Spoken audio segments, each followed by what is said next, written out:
ಕನ್ಯಾ ರಾಶಿಯವರೇ ಗಮನಿಸಿ, 2026 ಫೆಬ್ರವರಿ 1 ಮಾಘ ಹುಣ್ಣಿಮೆ ಯಾವುದೇ ಸಾಮಾನ್ಯ ದಿನವಲ್ಲ.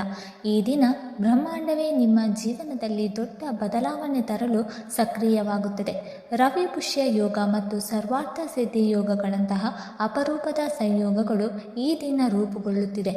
ವರ್ಷಗಳಲ್ಲಿ ಒಂದೆರಡು ಬಾರಿ ಮಾತ್ರ ಬರುವ ಈ ಯೋಗಗಳು ಸಿದ್ಧರಾಗಿರುವವರ ಜೀವನವನ್ನೇ ಸಂಪೂರ್ಣವಾಗಿ ತಿರುಗಿಸಬಲ್ಲ ಶಕ್ತಿ ಹೊಂದಿದೆ. ಜ್ಯೋತಿಷ್ಯ ಶಾಸ್ತ್ರದ ಪ್ರಕಾರ ಈ ಬಾರಿ ಈ ಶಕ್ತಿಯ ಕೇಂದ್ರ ಬಿಂದು ಕನ್ಯಾ ರಾಶಿಯವರೇ. ಈ ಮಾಘ ಹುಣ್ಣಿಮೆಯ ಪವಿತ್ರ ದಿನದಲ್ಲಿ ನೀವು ಭಗವಾನ್ ವಿಷ್ಣು ಮತ್ತು ಮಾತೆ ಲಕ್ಷ್ಮಿಗೆ ಭಕ್ತಿಯಿಂದ ಪೂಜೆ ಸಲ್ಲಿಸಿದರೆ ಅದು ಕೇವಲ ಒಂದು ಆಚರಣೆಯಾಗಿರುವುದಿಲ್ಲ, ಅದು ನಿಮ್ಮ ಜೀವನದಲ್ಲಿ ಮುಚ್ಚಿಕೊಂಡಿದ್ದ ದಾರಿಗಳನ್ನು ತೆರೆಯುವ ಚಾವಿಯಾಗಬಹುದು. ಇದುವರೆಗೂ ಅಧಿಕವಾಗಿದ್ದ ಕೆಲಸಗಳು, ಕೈ ತಪ್ಪುತ್ತಿದ್ದ ಅವಕಾಶಗಳು, ನಿರಂತರ ವಿಳಂಬವಾಗುತ್ತಿದ್ದ ವಿಷಯಗಳಲ್ಲಿ ಈಗ ಅಚಾನಕ್ ಚಲನೆ ಆರಂಭವಾಗಲಿದೆ. ಬ್ರಹ್ಮಾಂಡ ನಿಮ್ಮ ಪರವಾಗಿ ಕೆಲಸ ಆರಂಭಿಸುವ ಸಮಯ ಇದು. ಸ್ನೇಹಿತರೆ, ಮಕರ ರಾಶಿಯಲ್ಲಿ ಸೂರ್ಯ, ಮಂಗಳ, ಬುಧ ಮತ್ತು ಶುಕ್ರನ ಚತುರ್ಗ್ರಹ ಒಂದು ವಿಶಿಷ್ಟ ಬ್ರಹ್ಮಾಂಡದ ಸಂದೇಶ ನೀಡುತ್ತಿದೆ. ಇದು ಕನ್ಯಾ ರಾಶಿಯವರಿಗೆ ಕೇವಲ ಒಂದು ಸುಧಾರಣೆಯ ಕಾಲವಲ್ಲ, ಬದಲಾವಣೆ, ಅಚ್ಚರಿಯ ಮತ್ತು ಜೀವನವನ್ನು ಬೆಚ್ಚಿ ಬೀಳಿಸುವಂತಹ ದೊಡ್ಡ ಬದಲಾವಣೆಗಳ ಕಾಲವಾಗಿದೆ. ಹೊರಗಿನಿಂದ ಎಲ್ಲವೂ ಶಾಂತವಾಗಿಯೇ ಕಾಣಬಹುದು, ಆದರೆ ಒಳಗಿನಿಂದ ಬ್ರಹ್ಮಾಂಡ ಒಂದು ಶಕ್ತಿಶಾಲಿ ಅಲೆಯನ್ನು ನಿಮ್ಮ ಜೀವನದೊಳಗೆ ಹರಿಸುತ್ತದೆ. ಈ ಸಮಯದಲ್ಲಿ ಕನ್ಯಾ ರಾಶಿಯವರ ಜೀವನದಲ್ಲಿ ಈ 9 ಘಟನೆಗಳು ನಡೆಯುತ್ತದೆ. ವಿಡಿಯೋದ ಮುಂದಿನ ಭಾಗದಲ್ಲಿ ಅವುಗಳ ಬಗ್ಗೆ ಸಂಪೂರ್ಣವಾಗಿ ತಿಳಿಯೋಣ ಬನ್ನಿ.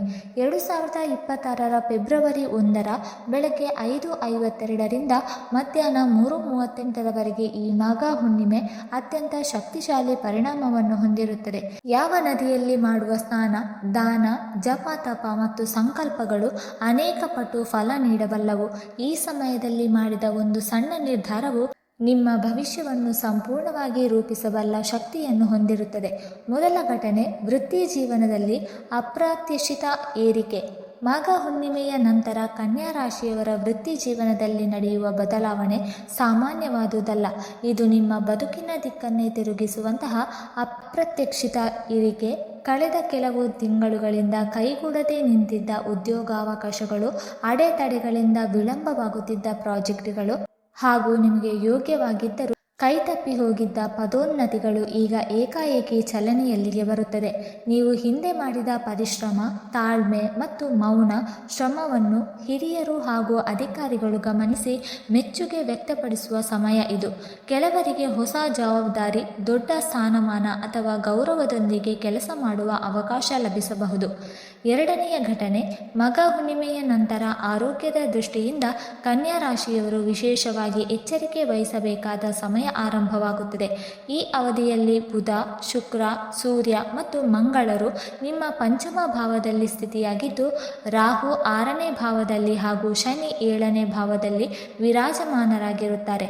ವಕ್ರಿ ಬೃಹಸ್ಪತಿ ದಶಮ ಭಾವದಲ್ಲಿ ನೆಲೆಸಿ ನಿಮ್ಮ 6ನೇ ಭಾವದ ಮೇಲೆ ದೃಷ್ಟಿ ಬೀರುವುದರಿಂದ ಆರೋಗ್ಯ ಸಂಬಂಧಿತ ತೊಂದರೆಗಳು ತಲೆದೂರುವ ಸಾಧ್ಯತೆ ಹೆಚ್ಚಾಗುತ್ತದೆ.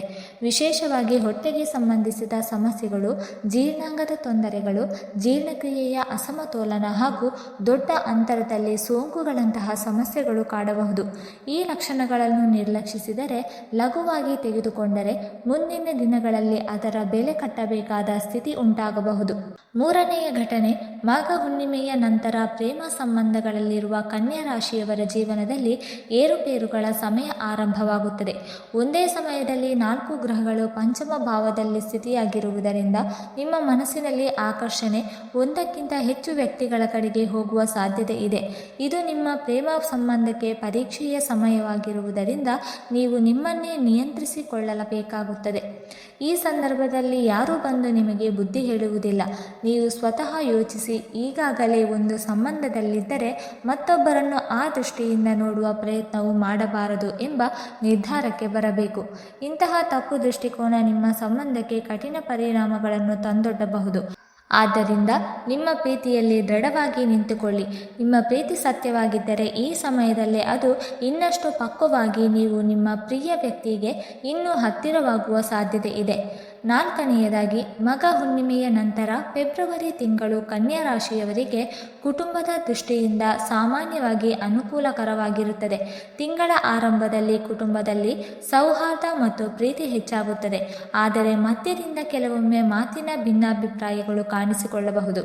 ವಕ್ರಿ ಬೃಹಸ್ಪತಿಯ ದೃಷ್ಟಿಯಿಂದ ಕುಟುಂಬ ಸಂಬಂಧಗಳು ಮಧುರವಾಗಿದ್ದು ಹಿರಿಯರ ಆಶೀರ್ವಾದದಿಂದ ಗೌರವ ಮತ್ತು ಆರ್ಥಿಕ ಸ್ಥಿತಿ ಬಲವಾಗುತ್ತದೆ. ತಂದೆ ತಾಯಿಯ ಆರೋಗ್ಯದ ಬಗ್ಗೆ ಗಮನವಿರಲಿ. ವಿಶೇಷವಾಗಿ ತಂದೆಯ ಆರೋಗ್ಯ ನಿಮಗೆ ಚಿಂತೆ ತಂದೊಡ್ಡಬಹುದು. ಐದನೇ ಘಟನೆ ಹಣಕಾಸು ಕ್ಷೇತ್ರದಲ್ಲಿ ದೊಡ್ಡ ಚಲನೆ. ಆರ್ಥಿಕ ದೃಷ್ಟಿಯಿಂದ ಇದು ಕನ್ಯಾ ರಾಶಿಯವರಿಗೆ ಅತ್ಯಂತ ಮಹತ್ವದ ಸಮಯವಾಗಿರುತ್ತದೆ. ಬಹುಕಾಲದಿಂದ ನಿಂತಿದ್ದ ಹಣಗಳು ಈಗ ಕೈಗೆ ಬರಲು ಆರಂಭವಾಗಬಹುದು. ವಿಳಂಬವಾಗುತ್ತಿದ್ದ ಆದಾಯಗಳು ಸರಿಯಾದ ಸಮಯಕ್ಕೆ ಲಭ್ಯವಾಗುವ ಸೂಚನೆಗಳಿವೆ. ಹಿಂದೆ ಮಾಡಿದ ಹೂಡಿಕೆಗಳು ನಿಧಾನವಾಗಿ ಫಲ ನೀಡಲು ಶುರು ಮಾಡುತ್ತದೆ ಮತ್ತು ಅದರ ಲಾಭವನ್ನು ನೀವು ಅನುಭವಿಸುವ ಅವಕಾಶ ನಿಮಗೆ ಸಿಗುತ್ತದೆ. ಕೆಲವರಿಗೆ ಅಚಾನಕ್ ಹಣಕಾಸಿನ ಲಾಭ, ಬೋನಸ್, ಇನ್ಸೆಂಟಿವ್ ಅಥವಾ ಹೊಸ ಆದಾಯದ ಮೂಲಗಳು ದೊರೆಯುವ ಸಾಧ್ಯತೆ ಕೂಡ ಇದೆ. ಆದರೆ ಈ ಸಮಯದಲ್ಲಿ ಆತುರದಿಂದ ಅಥವಾ ಅತಿಯಾದ ಲಾಭಾಸಕ್ತಿಯಿಂದ ತೆಗೆದುಕೊಳ್ಳುವ ನಿರ್ಧಾರಗಳು ಅಪಾಯಕಾರಿಯಾಗಬಹುದು. ಯಾವುದೇ ಹಣಕಾಸಿನ ನಿರ್ಧಾರಕ್ಕೂ ಮುನ್ನ ಸೂಕ್ತ ಆಲೋಚನೆ, ಸಲಹೆ ಮತ್ತು ವಿವೇಕವನ್ನು ಬಳಸುವುದು ಅಗತ್ಯ. ಆರನೆಯ ಘಟನೆ ಸ್ನೇಹ ಮತ್ತು ಸಾಮಾಜಿಕ ಜೀವನದಲ್ಲಿ ಬದಲಾವಣೆ. ನಿಮ್ಮ ಸ್ನೇಹ ಹಾಗೂ ಸಾಮಾಜಿಕ ವಲಯದಲ್ಲೂ ಈ ಸಮಯದಲ್ಲಿ ಗಮನಾರ್ಹ ಮತ್ತು ದೊಡ್ಡ ಬದಲಾವಣೆಗಳು ಕಾಣಿಸಿಕೊಳ್ಳಲಿವೆ. ಹಿಂದೆ ದೂರವಾಗಿದ್ದ ಅಥವಾ ಸಮಯದ ಅಭಾವದಿಂದ ಸಂಪರ್ಕ ಕಡಿಮೆಯಾಗಿದ್ದ ಹಳೆಯ ಸ್ನೇಹಗಳು ಮತ್ತೆ ಗಾಢವಾಗುವ ಸಾಧ್ಯತೆ ಇದೆ. ಅಪ್ರಯಾಶಿತವಾಗಿ ಹಳೆಯ ಸ್ನೇಹಿತರಿಂದ ಸಂಪರ್ಕ, ಮಾತುಕತೆ ಅಥವಾ ಭೇಟಿಗಳು ನಡೆಯಬಹುದು. ಇದು ಮನಸ್ಸಿಗೆ ಸಂತೋಷ ಮತ್ತು ಭಾವನಾತ್ಮಕ ಬಲವನ್ನು ನೀಡುತ್ತದೆ. ಏಳನೆಯ ಮತ್ತು ಎಂಟನೇ ಘಟನೆ ಪ್ರಯಾಣ, ಶಿಕ್ಷಣ ಮತ್ತು ಆತ್ಮವಿಕಾಸ. ಈ ಅವಧಿಯಲ್ಲಿ ಅನೇಕ ಕನ್ಯಾ ರಾಶಿಯವರಿಗೆ ಅಚಾನಕ್ ಪ್ರಯಾಣ ಅಥವಾ ಸ್ಥಳ ಬದಲಾವಣೆಯ ಯೋಗಗಳು ನಿರ್ಮಾಣವಾಗುತ್ತಿದೆ. ಇದು ಕೇವಲ ಒಂದು ನಗರದಿಂದ ಮತ್ತೊಂದು ನಗರಕ್ಕೆ ಹೋಗುವ ಭೌತಿಕ ಪ್ರಯಾಣ ಮಾತ್ರವಲ್ಲ, ನಿಮ್ಮ ಜೀವನದ ದಿಕ್ಕನ್ನೇ ಬದಲಿಸುವ ಮಹತ್ವದ ಹಂತವಾಗಿರುತ್ತದೆ. ಕೆಲಸ, ಶಿಕ್ಷಣ ಅಥವಾ ವೈಯಕ್ತಿಕ ಕಾರಣಗಳಿಂದ ಆಗುವ ಈ ಸ್ಥಳಾಂತರವು ಹೊಸ ಅನುಭವಗಳು, ಹೊಸ ಜನರು ಮತ್ತು ಹೊಸ ಅವಕಾಶಗಳನ್ನು ನಿಮ್ಮ ಜೀವನಕ್ಕೆ ಪರಿಚಯಿಸಬಹುದು. ಆರಂಭದಲ್ಲಿ ಸ್ವಲ್ಪ ಅಸಮಾಧಾನ ಅಥವಾ ಗೊಂದಲ ಕಾಣಿಸಿಕೊಳ್ಳಬಹುದು, ಆದರೆ ಕಾಲಕ್ರಮೇಣ ಇದೇ ಬದಲಾವಣೆ ನಿಮ್ಮ ಬೆಳವಣಿಗೆಗೆ ಕಾರಣವಾಗುತ್ತದೆ. ಒಂಬತ್ತನೆಯ ಘಟನೆ ಜೀವನ ಬದಲಿಸುವ ಅಂತಿಮ ತಿರುವು. ಮಗ ಹುಣ್ಣಿಮೆಯ ನಂತರ ಕನ್ಯಾ ರಾಶಿಯವರ ಜೀವನದಲ್ಲಿ ಒಂದು ಅಂತಿಮ ಹಾಗೂ ಅತ್ಯಂತ ನಿರ್ಣಾಯಕ ಕ್ಷಣ ಎದುರಾಗಲಿದೆ. ಇದು ಸಾಮಾನ್ಯ ಘಟನೆಯಲ್ಲ. ನಿಮ್ಮ ಭವಿಷ್ಯದ ದಿಕ್ಕು ಮತ್ತು ನಿಮ್ಮ ಚಿಂತನೆಯ ಧೋರಣೆ ಮತ್ತು ನೀವು ನಡೆದುಕೊಳ್ಳುವ ಮಾರ್ಗವನ್ನೇ ಶಾಶ್ವತವಾಗಿ ರೂಪಾಂತರಿಸುವಂತಹ ಮಹತ್ವದ ಹಂತವಾಗಿರುತ್ತದೆ. ಈ ಸಮಯದಲ್ಲಿ ಎದುರಾಗುವ ಒಂದು ನಿರ್ಧಾರ, ಒಂದು ಅವಕಾಶ ಅಥವಾ ಒಂದು ಘಟನೆ ನಿಮ್ಮ ಬದುಕಿಗೆ ಹೊಸ ಅರ್ಥ ಮತ್ತು ಗುರಿಯನ್ನು ನೀಡಬಹುದು. ಸಿದ್ಧ ಮನಸ್ಸು, ಧೈರ್ಯ ಮತ್ತು ಸ್ಪಷ್ಟ ದೃಷ್ಟಿಕೋನ ಹೊಂದಿರುವವರು ಈ ಅವಕಾಶವನ್ನು ತಮ್ಮ ಜೀವನದ ಮಹಾ ಸಾಧನೆಗೆ ಪರಿವರ್ತಿಸಿಕೊಳ್ಳುತ್ತಾರೆ.